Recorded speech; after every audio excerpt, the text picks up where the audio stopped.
આજની આપણી ચર્ચા માટેના સ્ત્રોત એક એવી ગુજરાતી કવિતા છે જે આપણામાંથી ઘણાએ બાળપણમાં સાંભળી હશે. વાણીઓ ધૂળો અને તેના બાર સાથી. હા, બિલકુલ.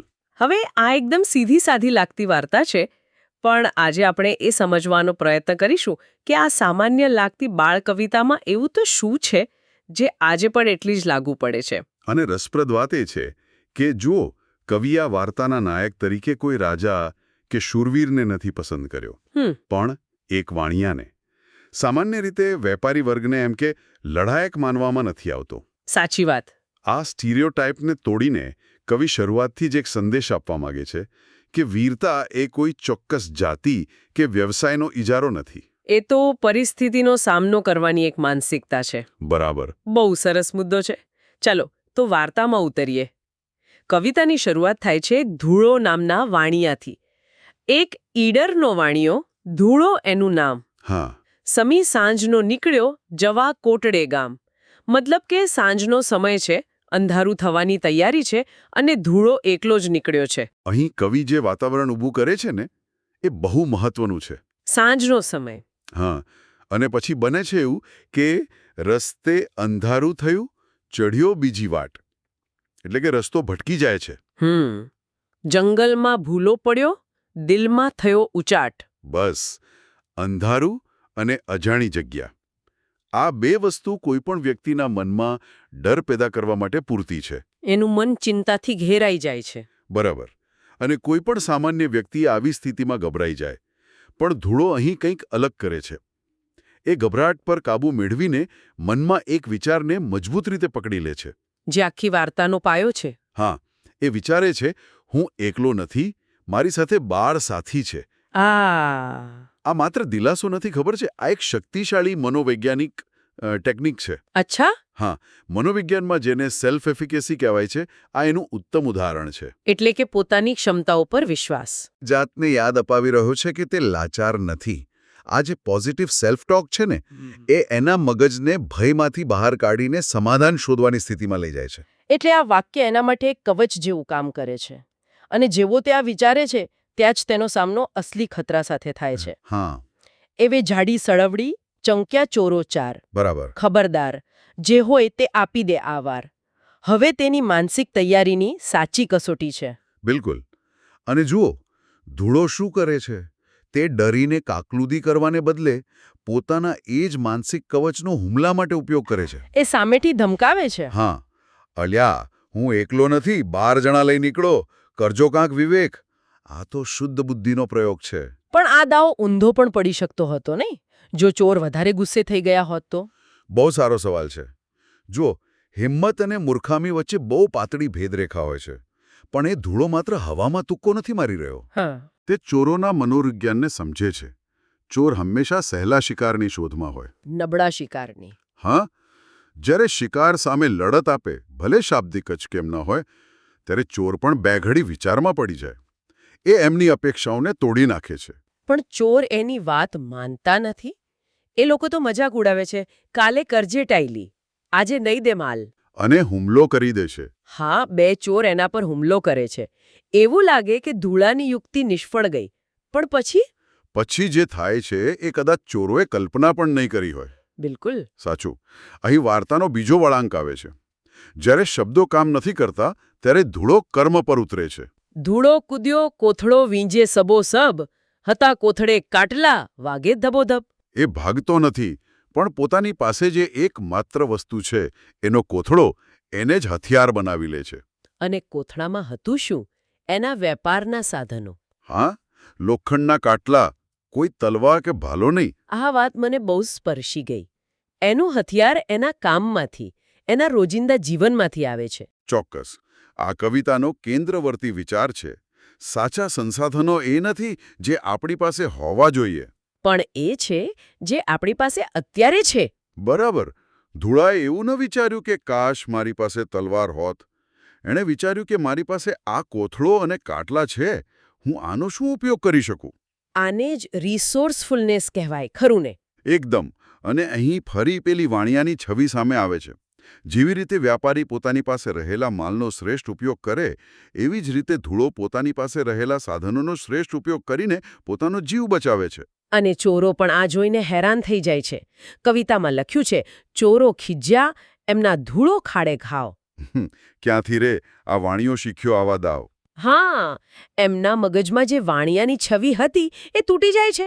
અને ધૂળો આ ભ્રમને વધુ મજબૂત બનાવે છે. તે શારીરિક હુમલાની સાથે સાથે મનોવૈજ્ઞાનિક હુમલો પણ ચાલુ રાખે છે. એ બૂમ પાડે છે. હા, હું નહીં એકલો, હવે બતાવું રંગ.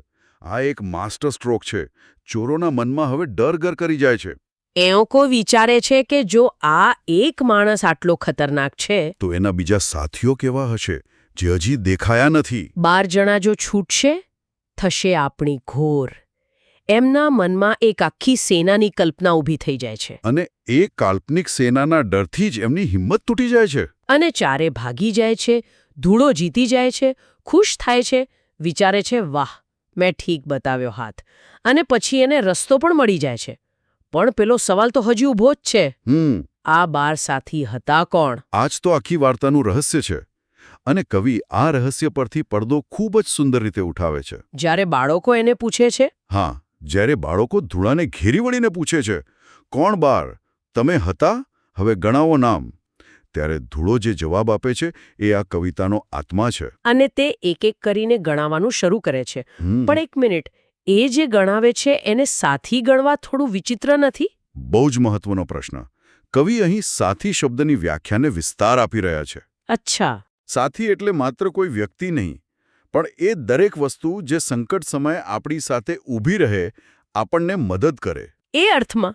હા, એ અર્થમાં આપણા શરીરના અંગો અને આપણી પાસે રહેલા સાધનો આપણા સૌથી પહેલા અને સૌથી વિશ્વાસુ સાથી છે. ધૂળો ગણાવે છે, આ હાથ 2, 2 આંખો, 2 પાય. એટલે કે 2 હાથ, 2 આંખો અને 2 પગ. આ થયા 6. આપણા જન્મજાત સાથી. બરાબર. અને પછી તે કોથળામાં રહેલા 4 કાટલાને ગણાવે છે. 4 કાટલા કોથળે મળી એમ 10 થાય. એના કર્મના સાધનો. હા, જે એને રોજીરોટી કમાવવામાં મદદ કરે છે. અને એ જ સાધનોએ એનો જીવ પણ બચાવ્યો. કુલ 10 થયા, પણ હજી 2 બાકી છે. અને મને લાગે છે કે આ છેલ્લા 2 જ સૌથી મહત્વના હશે. હા. તમે બિલકુલ સાચા છો. છેલ્લા 2 સાથી એ આખા સમીકરણને પૂર્ણ કરે છે. ધૂળો કહે છે, છેલ્લા સાથી 2 ખરા, હિંમત અને વિશ્વાસ. એ 2 વિના બીજા બધા થાય નકામા ખાસ. બસ, આ વાક્ય આખી કવિતાનો સાર છે. પહેલાના 10 સાથી, હાથ, પગ, આંખો, કાટલા, એ બધા હાર્ડવેર જેવા છે. પણ હિંમત અને વિશ્વાસ એ ઓપરેટિંગ સિસ્ટમ છે. જો એ ઓપરેટિંગ સિસ્ટમ જ ક્રેશ થઈ જાય તો દુનિયાનું શ્રેષ્ઠ હાર્ડવેર પણ નકામો છે. વાહ, શું સરસ ઉપમા આપી. મતલબ કે જો ધૂળામાં હિંમત અને આત્મવિશ્વાસ ન હોત તો એના હાથ પગ ડરથી ધ્રુજવા લાગ્યા હોત. એની આંખો કદાચ અંધારામાં વધુ કંઈ જોઈ ન શકત. અને કોથળો ઉપાડવાની તાકાત પણ ન રહી હોત. એટલે એના બાહ્ય સાથીઓને કાર્યરત કરનાર બળ તો એની આંતરિક શક્તિ જ હતી. એકદમ બરાબર. આ કવિતાનો જે મૂળભૂત સંદેશ છે ને, એ આત્મનિર્ભરતા અને આંતરિક શક્તિનો છે. આપણે હંમેશા મદદ માટે બહારની દુનિયામાં જોઈએ છીએ, પણ આપણી સૌથી મોટી તાકાત આપણી અંદર જ રહેલી છે. આજના ડિજિટલ યુગમાં આ વાત બહુ મહત્વની છે. જ્યાં આપણે મદદ માટે તરત જ ફોન ઉપાડીએ છીએ કે ગૂગલ કરીએ છીએ, ત્યારે શું આપણે આપણી અંદરની આ બાળ સાથીવાળી શક્તિને ભૂલી રહ્યા છીએ? આ એક ગંભીર વિચાર છે. જો ટેકનોલોજી અને બાહ્ય મદદ ખરાબ નથી. ના, એ તો નથી જ. પણ તેના પરની અતિશય નિર્ભરતા આપણી આંતરિક શક્તિઓને કમજોર બનાવી શકે છે. જેમ કસરત વગર શરીરના સ્નાયુઓ નબળા પડી જાય છે. એમ હિંમત અને આત્મવિશ્વાસનો ઉપયોગ ન કરવાથી એ માનસિક સ્નાયુઓ પણ નબળા પડી જાય છે. બરાબર. ધૂળાની વાર્તા આપણને યાદ અપાવે છે કે કોઈપણ મુશ્કેલીનો સામનો કરવા માટેના મૂળભૂત સાધનો આપણી પાસે હંમેશા ઉપલબ્ધ હોય છે. તો ધૂળાવાણિયાની આ વાર્તા માત્ર બાળકો માટેની એક બોધકથા નથી, પણ દરેક ઉંમરના વ્યક્તિ માટે આત્મનિરીક્ષણ કરવાનો એક મોકો છે. સાચું કહ્યું. તેના 12 સાથીઓનું રહસ્ય એ બીજું કંઈ નહીં, પણ આપણી પોતાની અંદર રહેલી ક્ષમતાઓનું જ એક સુંદર પ્રતીક છે. અને આ વાર્તા એ પણ શીખવે છે કે ભય પર વિજય મેળવવાનો અર્થ ભયભીત ન થવું એવો નથી, પણ ભય હોવા છતાં યોગ્ય પગલું ભરવું એ જ સાચી હિંમત છે. ધૂળાને પણ ડર લાગ્યો હતો, એના દિલમાં પણ ઊંચાટ થયો હતો, પણ તેણે એ ડરને પોતાના નિર્ણયો પર હાવી થવા ન દીધો. આજના સ્ત્રોતમાંથી આ ઊંડાણપૂર્વકની ચર્ચા પછી મને એક વિચાર આવે છે. ધૂળાના 12 સાથી તો ગણી શકાય એવા હતા, 2 હાથ, 2 પગ વગેરે. પણ આપણી અંદર એવા કેટલા અદૃશ્ય સાથી હશે જેને આપણે ક્યારે ઓળખ્યા જ નથી, જેમ કે આપણી અંતસ્ફૂરણા.